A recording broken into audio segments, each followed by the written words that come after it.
Hello बच्चों, नमस्कार। स्वागत है आपका सक्सेस इन हिंदी एकेडमी। देखिए बच्चों, हमने आदिकाल को संपूर्ण कर लिया है। अब हम पढ़ रहे हैं भक्तिकाल, और भक्तिकाल में भी मैंने काफ़ी वीडियो डाल दी है। अब धीरे धीरे करके संपूर्ण साहित्य पढ़ेंगे, और ये संपूर्ण साहित्य सुनने से लेकर शोध तक बिल्कुल निःशुल्क रहेगा। यानी आपका संपूर्ण पाठ्यक्रम निःशुल्क पढ़ाया जाएगा। इसके साथ ही आप टेलीग्राम लिंक से भी अवश्य जुड़े। टेलीग्राम का लिंक भी बिल्कुल निःशुल्क है। चैनल के अबाउट में जाओगे तो आपको टेलीग्राम का लिंक मिल जाएगा। और इसके साथ ही जैसे ही हमारा साहित्य संपूर्ण होता है, उसके बाद हम हिंदी व्याकरण पढ़ेंगे संपूर्ण, वे भी सुनने से लेकर शोध तक। यानी कहने का अभिप्राय ये है, जिस भी परीक्षा में हिंदी साहित्य और हिंदी व्याकरण पूछी जाती है, यानी हिंदी विषय से अध्यापक या अध्यापिका बनना चाहते हैं, तो आपका संपूर्ण कोर्स बिल्कुल निःशुल्क रहेगा। तो इससे आप अवश्य जुड़े। इसके साथ ही चाहे वो किसी राज्य की या किसी केंद्र की परीक्षा हो, चाहे TGT, PGT, KVS, NVS, leader plus B या नेट, किसी भी परीक्षा में अगर हिंदी व्याकरण और हिंदी साहित्य पूछा जाता है, तो ये वीडियो आपके लिए काफ़ी लाभप्रद और आपको काफ़ी मतलब ये रहेगी कि संपूर्ण पाठ्यक्रम एक तरह से हो ही जाएगा आपका। और जैसे ही आपका पाठ्यक्रम आता है, यानी पैटर्न आता है, तो 20-30% परीक्षा में पाठ्यक्रम में यानी पैटर्न में कुछ चेंज होता है, यानी कुछ बदलाव होता है। बाकी 70 से 80% पाठ्यक्रम सेम ही होता है, तो वो हम बाद में देखेंगे। बाकी कल मैंने आपको 50 क्वेश्चन करवा दिए थे, आज हम आगे पढ़ेंगे 50 से आगे। तो वही बात है, अगर आप पहली बार चैनल पे आए हैं तो चैनल को सब्सक्राइब कर लेना, वीडियो को लाइक और शेयर अवश्य करें। 84 वैष्णव की वार्ता और 252 वैष्णव की वार्ता है जीवन वर्त, यानी आत्मकथा जिसमें लेखक अपने बारे में लिखता है, जीवनी जिसमें किसी दूसरे लेखक या कवि के बारे में लिखता है, यानी महान पुरुष के बारे में भी हो सकती है। जरूरी नहीं है कि वो भी लेखक या कवि हो, कोई महान पुरुष भी हो सकता है। तो जीवन वर्त। भक्त नामावली के लेखक रहेंगे ध्रुवदास। भक्त नामावली के लेखक रहेंगे ध्रुवदास। भक्ति विवेक में किसकी रचना है? भक्ति विवेक में किसकी रचना है? तो भक्ति विवेक में बच्चों मलुक दास की रचना है। मूल गोसाई चरित के रचनाकार हैं वेणी माधव दास। मूल गोसाई चरित के रचनाकार हैं वेणी माधव दास।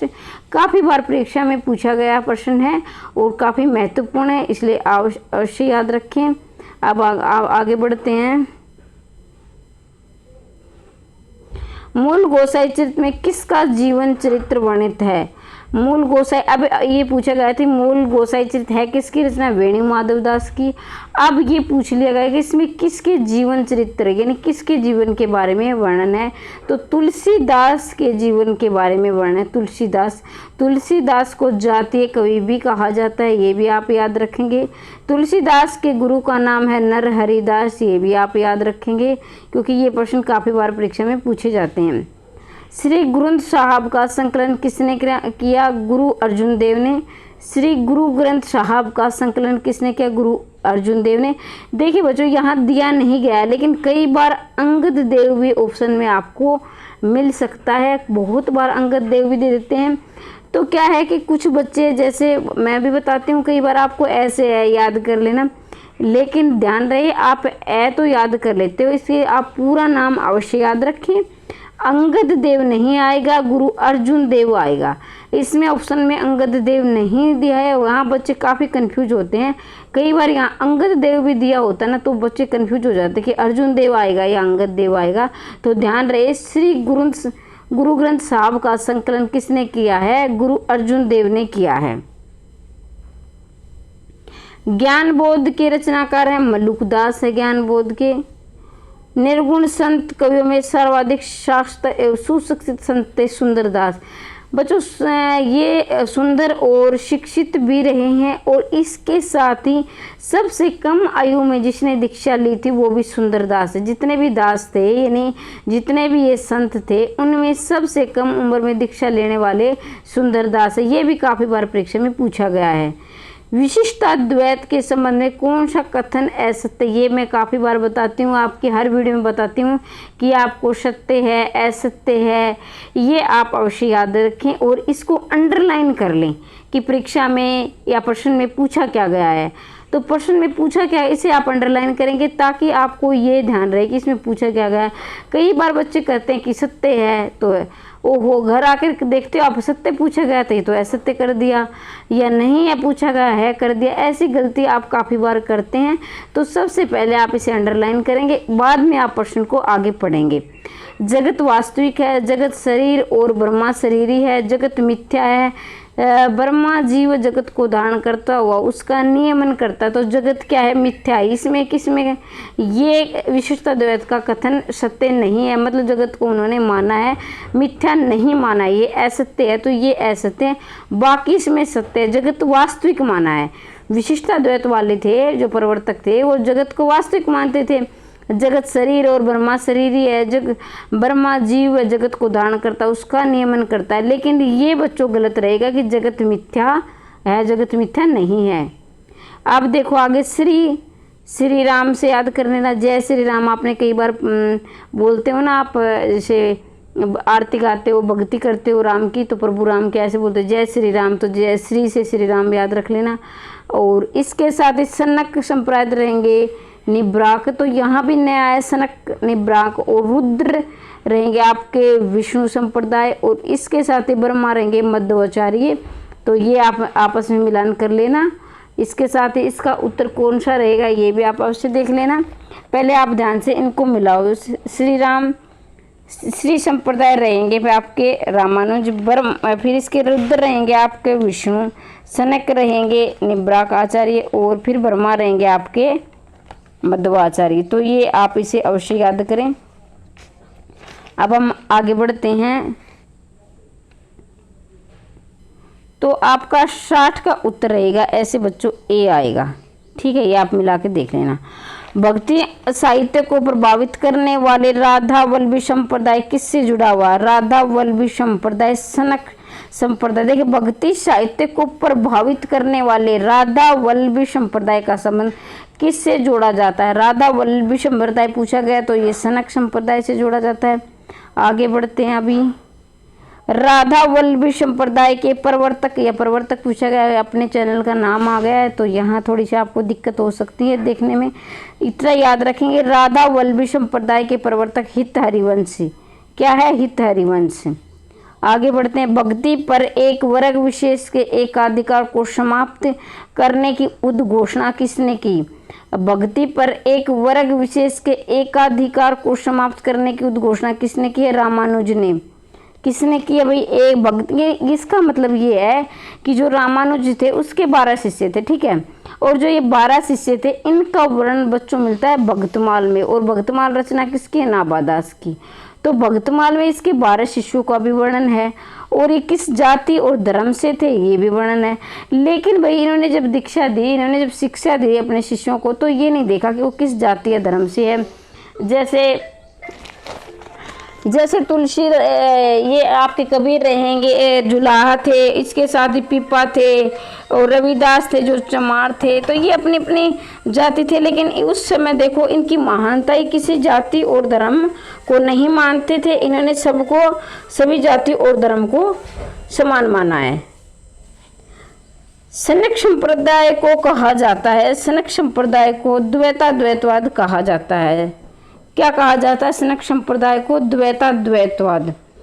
इसके साथ एक किस मत का प्रधान धर्म ग्रंथ गीता है?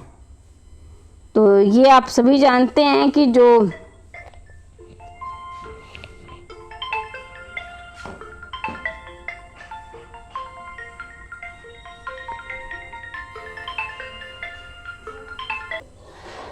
किस मत का प्रधान धर्म ग्रंथ गीता है? तो ये बच्चों आप सभी जानते हैं कि जो हमारे भागवत है उसमें क्या है? गीता का प्रधान धर्म ग्रंथ गीता है, भागवत। सूफी कवियों की मुख्य भाषा क्या है? सूफी कवियों की मुख्य भाषा है अवधी, और ये सूफी कवि थे प्रेमाख्यान काव्यधारा के थे। प्रेमाख्यान काव्यधारा एक होती है प्रेमाख्यान, एक ज्ञानाश्रय शाखा के थे। ये जो हमारे संत कवि थे जो सूफी वगैरह आ जाते हैं, ये जायसी प्रेमाख्यान के आ जाएंगे, फिर ज्ञानाश्री में आएंगे आपके कबीर वगैरह, ठीक है, दास जो कबीर दास है, सूरदास है, ऐसी सूफी कवियों की मुख्य भाषा अवधी। इसके साथ ही आचार्य रामचंद्र शुक्ल ने प्रेमाख्यान परंपरा का प्रवर्तक प्रथम कवि किसने माना है? तो देखो भाई, रामचंद्र शुक्ल के अनुसार है यहाँ, न कि रामचंद्र शुक्ल ने किसको माना है। रामचंद्र शुक्ल ने प्रेमाख्यान परंपरा का प्रवर्तक और प्रथम कवि, यानी प्रवर्तक भी या प्रथम कवि आ जाए या प्रवर्तक आ जाए, दोनों एक ही बात है।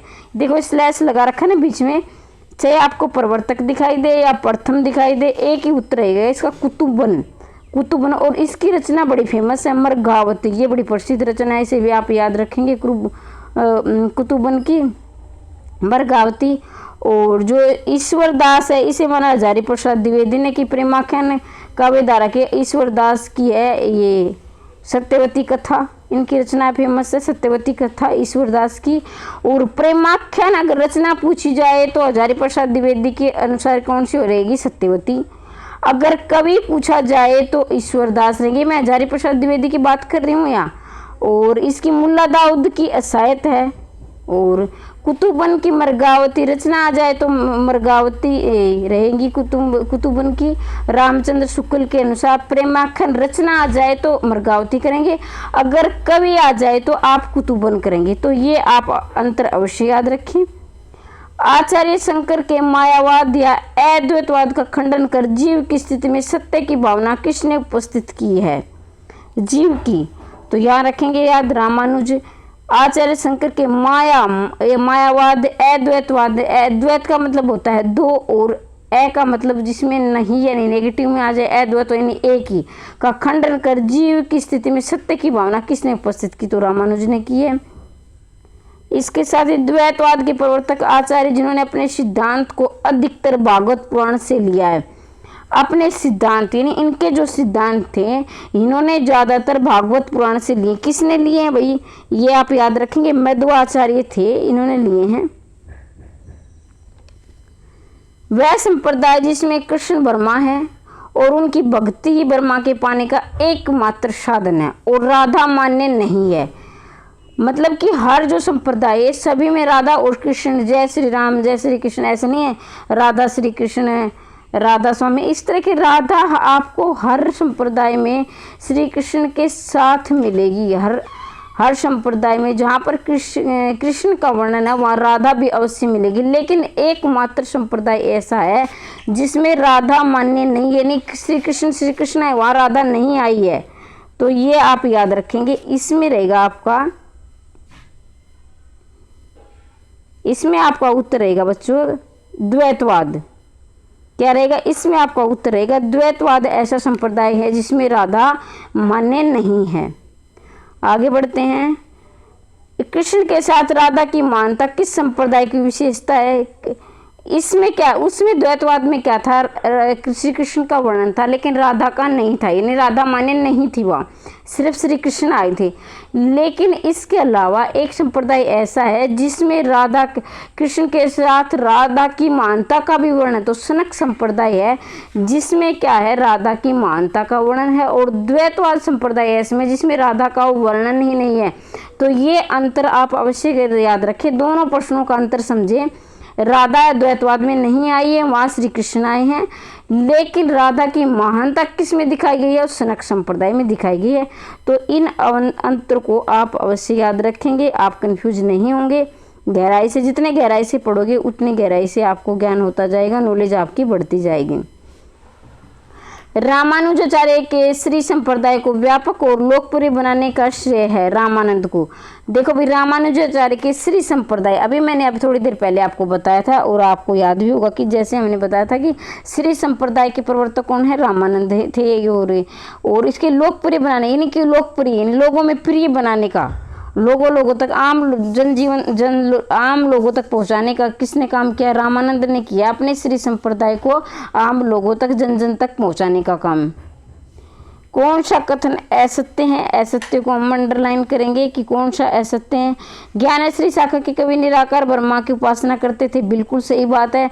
जैसे हमारे कबीर थे वो निराकार ईश्वर को मानते थे, इसके प्रवर्तक रहे हैं ज्ञानेश्वरी शाखा के कबीर, एकमात्र यही रहे हैं।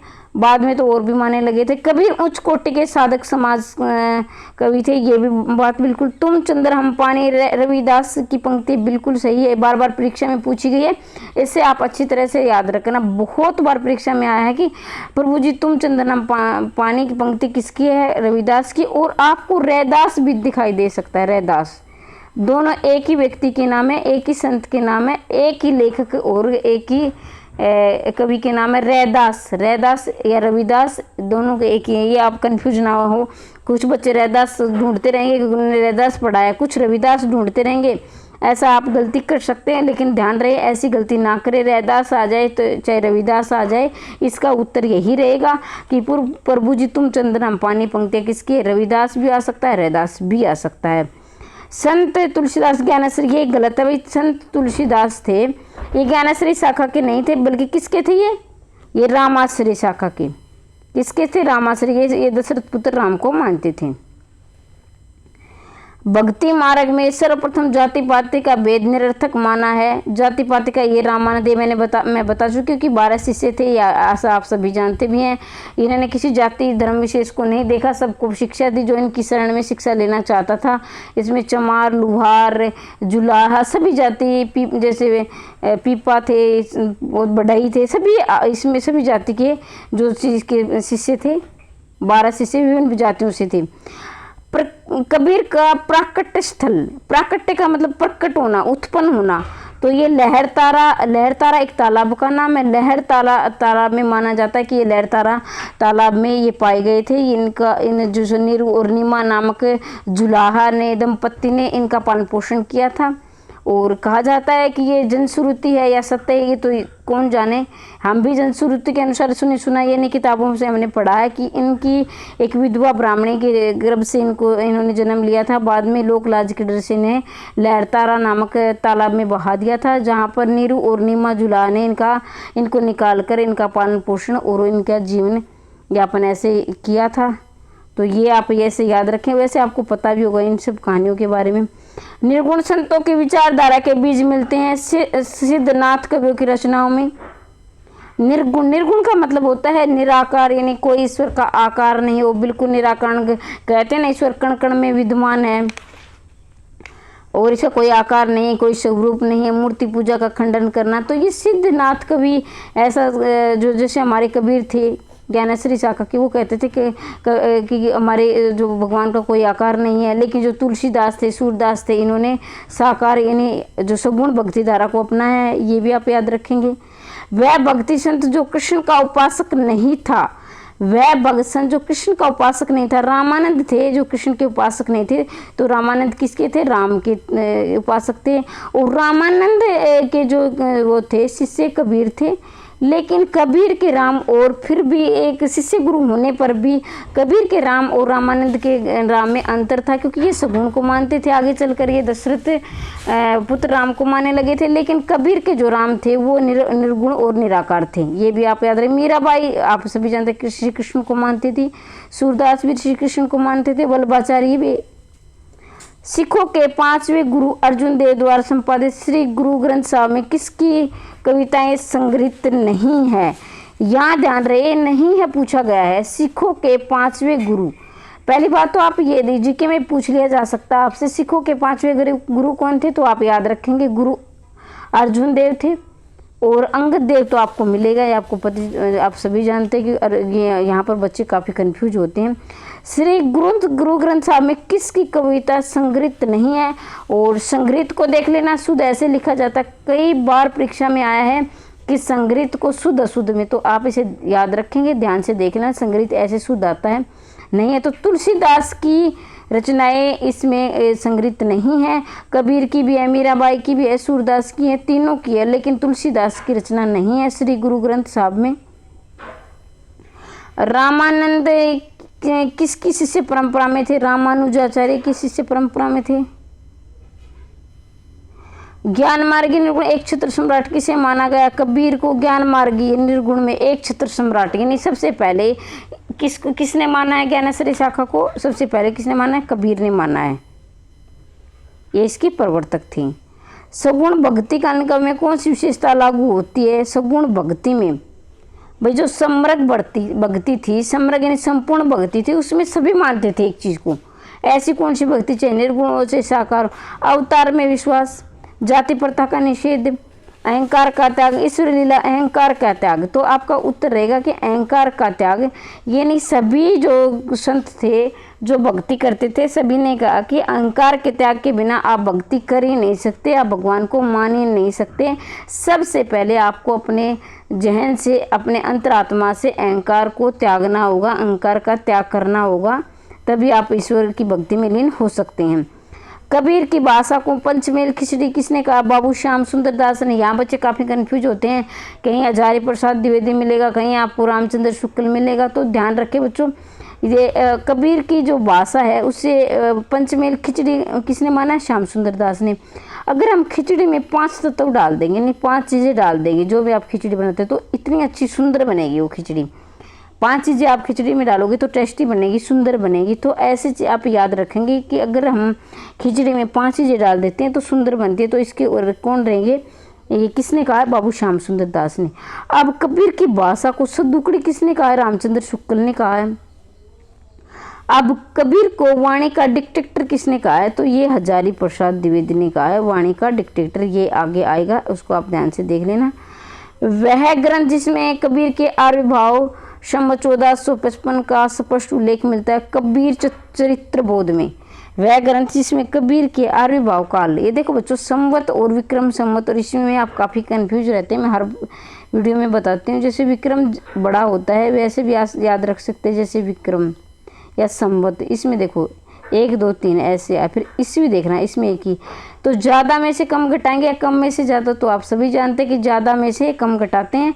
तो इसमें आप अगर 57 साल घटाओगे संवत में से तो ईस्वी आ जाएगा। अगर ईस्वी दिया होगा तो ईस्वी में आप 57 साल जोड़ देना, फिर आपका संवत आ जाएगा।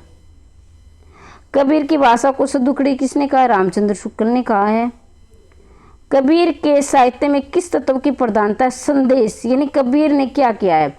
रस छंद अलंकार ने संदेश दिया है, लोगों को भक्ति करने का संदेश दिया है, जाति पाति त्यागने का संदेश दिया है, अहंकार को त्यागने का संदेश दिया है, गुरु को मानने का संदेश दिया, यानी अच्छी अच्छी बातें लोगों तक पहुंचाई है। उनको कहा है कि इन सब बुराइयों को आप त्यागो और अच्छाइयों को अपनाओ। तो ये संदेश ही होता है। कबीर के संबंध में कौन सा कथन असत्य है? फिर असत्य अंडरलाइन करें। कबीर सिकंदर लोधी के समकालीन थे, बिल्कुल सही बात है, कबीर सिकंदर लोधी के समकालीन थे। आईने अकबरी में कबीर का उल्लेख नहीं है, ये गलत हो जाएगा, क्योंकि आईने अकबरी में कबीर का उल्लेख है। अगर मैं इसको नहीं को हटा दूं, आईने अकबर में कबीर का उल्लेख है, तो ये सही उत्तर हो जाता। लेकिन उन्होंने लिखा है कि आईने अकबर में कबीर का उल्लेख नहीं है, तो मतलब ये गलत है, क्योंकि आईने अकबर में कबीर का उल्लेख है। संत रैदास कबीर के समकालीन थे, बिल्कुल सही बात है। कबीर के काव्य में प्रतीक योजना सुसंबद्ध है, यानी प्रतीकों को मानकर भक्ति करना, अपनी रचनाएं बनाना है, बिल्कुल सही बात है। उन्होंने बहुत प्रतीक माने। कबीर का निर्गुण काव्य किस संप्रदाय से प्रभावित माना जाता है? नाथ संप्रदाय से। किसमें? नाथ संप्रदाय से माना जाता है। उनका संप्रदाय जैसे नाथ, जैन, संत, ये सभी आपने पढ़े होंगे भक्ति काल में। तो भाई 1 मिनट,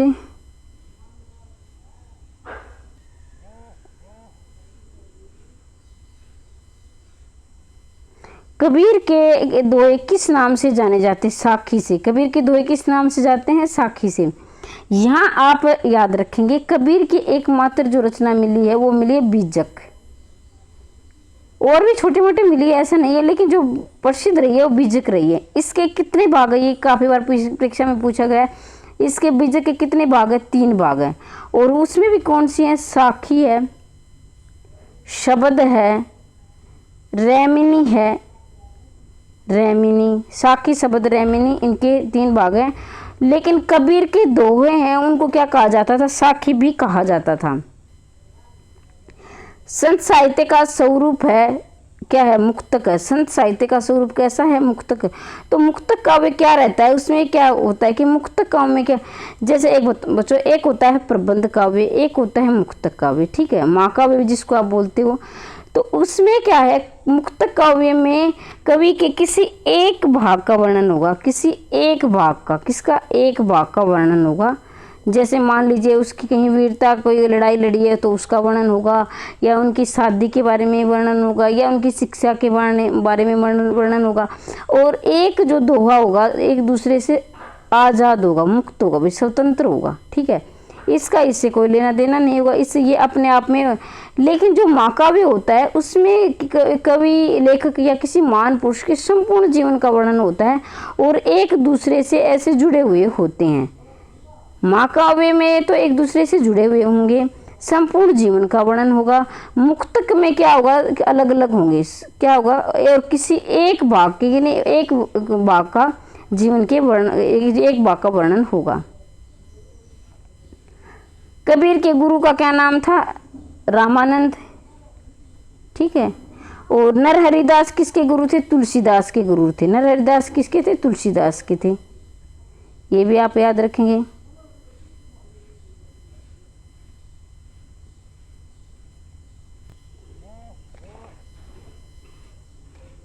कबीर का दार्शनिक चिंतन, रहस्यवाद।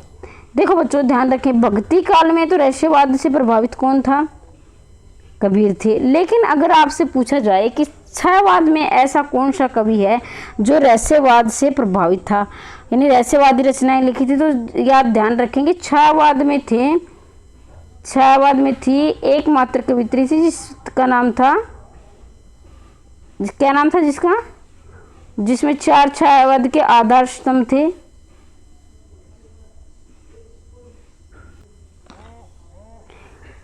तो इसमें रहेंगे आपके छायावाद में रहेंगे आपके महादेवी वर्मा। महादेवी वर्मा रहस्यवाद से प्रभावित थी, ठीक है, और ये थी लेकिन छायावाद की। लेकिन अगर आपसे आदिकाल में पूछा जाए तो आदिकाल में रहेंगे आपके रहस्यवाद से प्रभावित रहेंगे आपके कबीर। कबीर का दार्शनिक चिंतन क्या था, रहस्यवादी था। अगर आपसे छायावाद में पूछ लिया जाता तो छायावाद में आपके महादेवी वर्मा उत्तर हो जाता। जो महादेवी वर्मा एकमात्र ऐसी कवित्री जिसे ज्ञानपीठ पुरस्कार मिला किसी एक रचना के लिए, जो है यामा के लिए मिला, एकमात्र ऐसी कवित्री है जिसे ज्ञानपीठ पुरस्कार मिला है किसी एकमात्र रचना के लिए, 1982 में मिला है यामा के लिए। ये भी आप याद रखेंगे, काफ़ी बार पूछा गया है। रहस्यवादी संत में कबीर को सर्वोच्च स्थान माना है, किसने माना है, डॉक्टर श्याम सुंदर दास ने। संत कवि कौन से, कबीरदास हैं। ये आदिकाल की बात कर रहे हैं हम, आदिकाल में रहस्यवाद से प्रभावित कौन है, कबीर हैं। प्रवर्तक कौन है रहस्यवाद के, तो भी कबीर ही उत्तर आएगा। लेकिन रहस्यवाद में प्रमुख स्थान, सर्वोच्च स्थान किसने माना है, डॉक्टर श्याम सुंदर दास ने माना है कि जो कबीर हैं ये रहस्यवाद से प्रभावित है और इनका सर्वोच्च स्थान है, डॉक्टर श्याम सुंदर दास ने। ये आप याद रखेंगे। निर्गुण साधक भक्त कवि में काल कर्मानुसार प्रथम उल्लेख है ज्ञानदेव। निर्गुण साधक है उनमें भक्त कवि में काल क्रम यानी समय के अनुसार, समय के अनुसार मतलब कि पहले किसका जन्म हुआ है फिर किसका हुआ है इसके बाद। तो इनमें निर्गुण वाले तो ये भी हैं, ध्यान रखेंगे, ये भी निर्गुण वाले। लेकिन इसमें सबसे पहले स्थान किसका आएगा, ज्ञानदेव का। किसका, ज्ञानदेव का, क्योंकि आप तुरंत कबीर को करोगे। लेकिन आप यहाँ देखो काल क्रमानुसार पूछा गया, काल के अनुसार, समय के अनुसार, जन्म के अनुसार, तो ये ज्ञानदेव उत्तर आएगा इसका, ना कि कबीर आएगा। ये आप ध्यान रखें। श्रुति से आसे यानी आनंद का अनुभव। श्रुति से क्या मतलब है, श्रुति से मतलब है आपका आनंद का अनुभव। और निवृत्ति से क्या, जगत से, जगत प्रपंच से विरक्ति, यानी सुरति से क्या आप आनंद का अनुभव कर रहे हैं, यानी सुर गा रहे हैं, ऐसे करके सुर गा रहे हैं, सुरुति सुर, यानी आप गुनगुनाते हो तो क्या आप आनंद में गुनगुनाते हो ना, अपनी खुशी में गुनगुनाते हो। और निवृत्ति यानी निरस हो जाते हो, जगत प्रपंच से विरक्ति यानी जगत से विरक्ति चाहते हो, अलगाव चाहते हो तो निरस हो जाते हो। जब आप निरस होते हो तो जगत से अलगाव चाहते हो। और श्रुति जब आप गुनगुनाते हो तो आनंद का अनुभव करते हो। तो ऐसे आप याद रखेंगे। संत कवियों वर्मा या परम तत्व एकश्वरवादी विचारधारा से पुष्ट किसके निकट है, अद्वैतवाद। संत कवियों का ब्रह्मा या परम तत्व एकश्वरवादी विचारधारा से पुष्ट किसके निकट है, यानी एकेश्वरवाद का मतलब होता है कि एक ही ईश्वर को मानने वाला, एक ही भगवान में विश्वास करने वाला। तो ये आपका अद्वैतवाद। और अद्वैतवाद के प्रवर्तक कौन थे बच्चों? शंकर थे। कौन थे? शंकर थे, ये आप याद रखेंगे। द्वैतवाद के मध्वाचार्य। शुद्धोद्वैतवाद के रहेंगे कौन आपके? विशिष्ट या रहेंगे। कबीर के मरने के उपरांत उनकी गद्दी किसने संभाली? ये देखो बच्चों, ये लगा रखे हैं, तो ये प्रश्न काफ़ी बार परीक्षा में पूछे गए, इसलिए मैंने इन पर निशान लगा दिए हैं। तो आप ये ध्यान रखें, इनको आप ऐसे सारे प्रश्न महत्वपूर्ण हैं, लेकिन ये खासकर क्यों महत्वपूर्ण है कि ये पिछली परीक्षा में पूछे गए प्रश्न है, और प्रश्न आप सभी जानते रिपीट होते हैं, बार बार वही आते रहते हैं। तो ये आप याद रखेंगे। इसका उत्तर रहेगा धर्मदास। कबीर के मरने के उपरांत उनकी गद्दी किसने संभाली? अब क्या है, इनके पुत्र का नाम भी मिलेगा आपको, लेकिन आप क्या करोगे, ज़्यादा जिस बच्चे ने नहीं पढ़ा है, मैं उनकी बात कर रही हूँ, तो वो क्या करेगा कि उसके पुत्र का नाम, लेकिन उन्होंने अपनी गद्दी अपने पुत्र को नहीं दी, बल्कि अपने शिष्य धर्मदास को दी। ये धर्मदास से काफ़ी प्रभावित थे, इनकी विचारधारा से, क्योंकि ये बड़े ही तन मन धन से अपने गुरु के आदेशों का पालन करते थे। कबीर के किस मुगल शासक के समकालीन थे? सिकंदर लोदी के समकालीन थे कबीर। कबीर का निधन कब कहाँ हुआ? मगहर में हुआ है। कहा जाता है कि कबीर का जन्म काशी में हुआ था, और एक जनश्रुति थी उस समय की, जब कुछ काशी में जिसकी मृत्यु होती है उसे सीधे स्वर्ग की प्राप्ति होती है। तो इन्होंने इस धारणा का खंडन करते कि लोगों की ये मान्यता है कि ऐसा कुछ नहीं होता है, कि जो जैसा कर्म करता है उसकी मुक्ति वैसी ही होती है, किसी जगह विशेष से कोई लेना देना नहीं होता, उसका कर्मों से। इसलिए कहा जाता है कि जब इनको लग रहा था कि उनका अंतिम समय नज़दीक है, तो उन्होंने काशी को त्याग कर मगहर चले गए थे। इसलिए त्याग दिया था कि लोगों को ये अंधविश्वास ना फैले कि लोगों में कि काशी में मरने से ही आदमी को मुक्ति मिलती है, स्वर्ग की प्राप्ति होती है। तो ये क्या है, पाखंड मानते थे इन बातों के लिए। तो इसलिए इनका निधन, यानी मृत्यु के अंतिम समय में ये मगहर चले गए थे, जीवन के अंतिम क्षणों में। कबीर की माता का क्या नाम था? लोही था। इनकी माता का क्या नाम था? लोही था। तो एक मिनट, माफ़ी चाहती हूँ बच्चों, पत्नी का नाम लोही था, माता पिता का नाम निमा और नीरू और निमा था। माता पिता का नाम नीरू और निमा था, और पत्नी का नाम क्या था? लोही था। तो बच्चों यहाँ तो हमने 100 प्रश्न, यानी 50 प्रश्न हमारे पूरे होते हैं। कल भी हमने 50 किए थे। तो इसी प्रकार से निरंतर हम रोज प्रतिदिन 50 क्वेश्चन कर रहे हैं और आगे बढ़ रहे हैं। संपूर्ण कोर्स इसी प्रकार से हमारा चलता रहेगा, और संपूर्ण पाठ्यक्रम हम निःशुल्क ऐसे ही करेंगे। अगर आपने ये वीडियो सारी शुरू से लेकर अंतिम समय तक मेरे साथ जुड़े रहे, अंतिम समय तक आपने इसे पढ़ते रहे, और तो आप किसी भी परीक्षा को आसानी से निकाल सकते हो, किसी भी राज्य की या केंद्र की परीक्षा हो, TGT, PGT, KVS, NVS, DSSB या हरियाणा पीजीटी स्क्रीनिंग या एस्टेट ने किसी भी नेट। तो इसलिए आप निःशुल्क रूप से फ़ायदा उठाना चाहते हैं तो आप सक्सेस इन हिंदी एकेडमी को सब्सक्राइब करें, लाइक करें और ज़रूरतमंद को अवश्य शेयर करें। वीडियो देखने के लिए धन्यवाद।